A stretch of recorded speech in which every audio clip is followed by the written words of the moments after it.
Good morning, DIS. Welcome back to the Just Stream. Irene, it was Valentine's Day a few weeks ago. Did you give any presents like flowers or chocolate to anyone?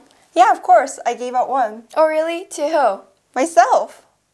Okay, let's see what you get on White Day. For today's show, we will learn about technology and how it affects the lives of DIS students. And a heads up for our animal lovers, we have a special report on the animal cafes in Daegu. I'm Jasmine Kim. And I'm Irene Choi, reporting to you from Daegu International School. This is the Just Stream.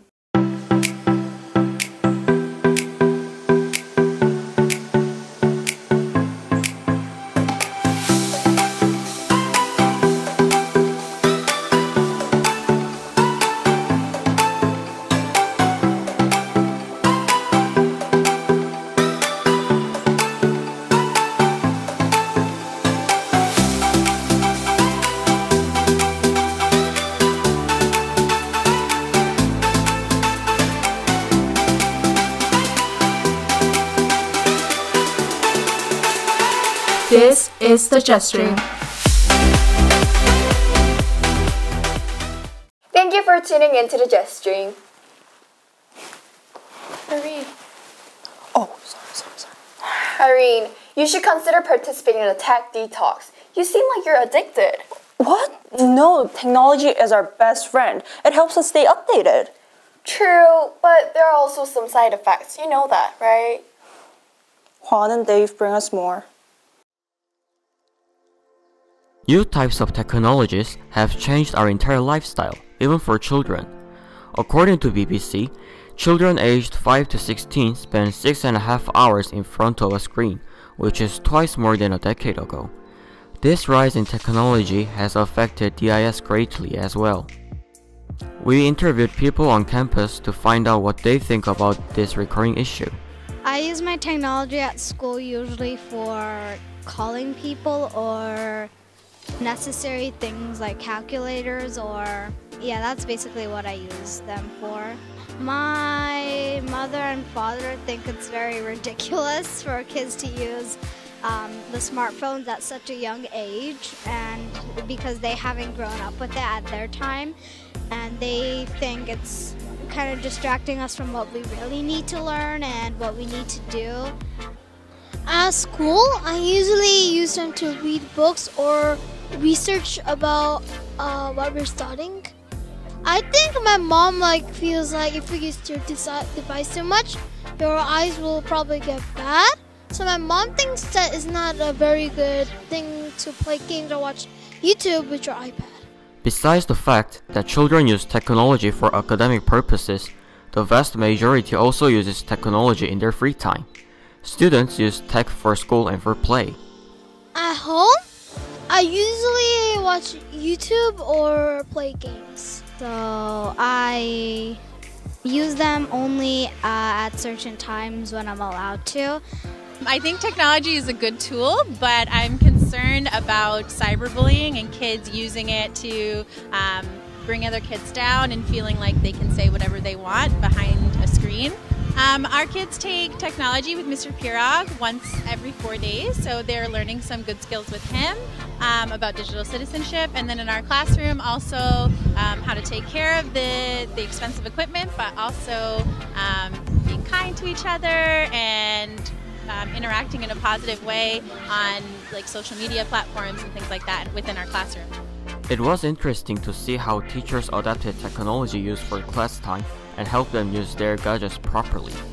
More and more kids have personal devices at younger ages, but with the help of adults, it seems like the entire school is adapting well to this inevitable rise in technology. I learned a great deal from that report. Sounds like topics we cover in digital media class. Irene. Oh, sorry, but look at these little cute kittens and puppies. Where? Animal cafes. There are new ones popping up all the time. You've been to one, right? Dog, cat, raccoon. Raccoon? Are you serious? Oh my gosh. Carolyn, Jihan, and Samantha teach us more about this trend.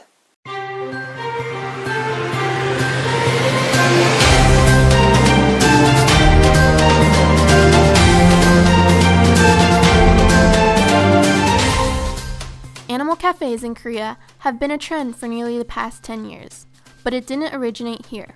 The Japanese opened the first ever cat cafes with the intentions of providing shelter cats a home that could be filled with people to play and love them. Within a few years, Koreans adopted their ideas, and throughout the country, cat and dog cafes started popping up. But they're no longer the only animal cafes here. From raccoons and snakes to squirrels and even foxes, wild animal cafes are on the rise. Yes, I've been to a couple of the dog cafes, cat cafes. One downtown, it's a dog and cat cafe on different floors, of course. And then the one in Minneapolis, which is the Mill Dog Cafe. I have been to dog and cat cafe several times. I've heard a lot about dog cafes and cat cafes, and I've even heard about a raccoon cafe here in Korea. However, I have not personally been to those ones. I have taken my class to the zoo cafe here in Minneapolis last year for one of our field trips. In terms of the dog and cat cafes, I'm perfectly fine with that because they're places you can bring your dog. They're sort of kennels. But in terms of other animal cafes, such as raccoon cafe or even the minimal zoo in Minneapolis, the animals are not in their natural environment. And so for myself and my family, we try not to frequent those type of locations just because the more people that go to them, the better the ability it is for the places to stay in business. Oh, well, I don't really like the cafes because I think they're using animals to make their own money, and I saw how they were treating the animals, and it was not that humane. They were they don't even take the dogs out to walk. They just give the dogs food, and so the dog gets fat and stuff, and I really think that's not good for the dog's health. I felt that there were some really great things about the zoo cafe, and there were also some things that I personally didn't agree with. The gentleman who was working with us that day was really informative, and he talked with the kids, and he explained about the animals and where they came from and what they ate. So he gave all the students a really good background about what the animals did and where they came from. However, some of the cages that the animals were in seemed pretty small, and there would be 2 or 3 animals in one cage. They also had a small, very small cage, maybe 2 meters by 1 meter wide, that had 2 small alligators, or maybe crocodiles, I'm not sure. And they were just kind of laying there, and we were kind of shocked and thought they were not even real, but they were real. So I was a little bothered by it because back home in Canada, you would never have that as part of a zoo. There are a number of ethical reasons behind them that turn so many people away. They frame the poor creatures and use them to make money, but we shouldn't accuse every pet cafe of mistreating or harming animals. In some cases, the cafes do treat them with extraordinary care and love. Interesting take on the cafes. I never thought about it like that. In other news, middle school boys won the Kisag volleyball tournament on Jeju Island. Congrats! And good luck to the winners of National History Day Korea.